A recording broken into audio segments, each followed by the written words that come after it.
I would like to start by saying that this experience did not happen to me, but to my grandfather. I was always close to my grandfather. We stayed close up until his death. One thing that I admired most about my grandfather was his tough-as-nails attitude. He always carried himself with such confidence. I never seen him afraid of anything, and I never seen him lose that fearlessness. Except for when he would talk about something that happened to him when he was a teenager.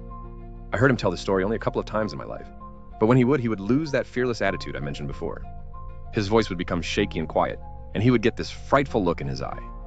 The experience happened to him in the mid-1940s when he was around 14 or 15 years old. He grew up in a rural mountain town in Kentucky. One evening, he was taking the dirt road back to his house after visiting his older sister that lived a short distance from their family. It was beginning to get dark, so he hurried along, fearing his parents would begin to worry. To get home, he had to cross an old rickety wooden bridge that sat over a creek. Then after the bridge, there was a split in the dirt path. Left would take him home, right led God knows where. He began crossing the bridge. By this time, it was getting quite dark.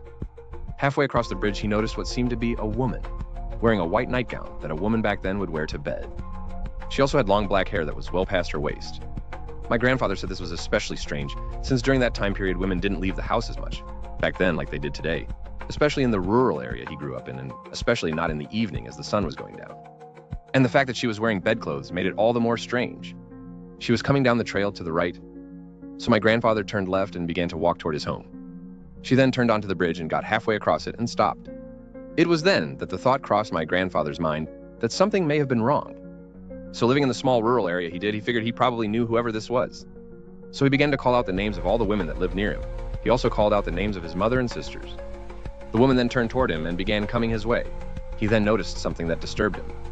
He said it looked like she was not taking steps. It's hard to explain, but he described it as she was moving towards him, but her legs were not taking steps. They stayed perfectly still as she moved across the ground toward him. He was paralyzed with shock and fear. She then got within about 8 feet from him, and he noticed something that terrified him. She got close enough to him that, with the short distance between them and the light from the moon, he noticed she did not have any facial features. It was like her face was just a smooth, flesh-colored surface. She had no eyes, no nose, no mouth. She had no facial features whatsoever. He said by then he was terrified, and he turned around and ran home as fast as he could.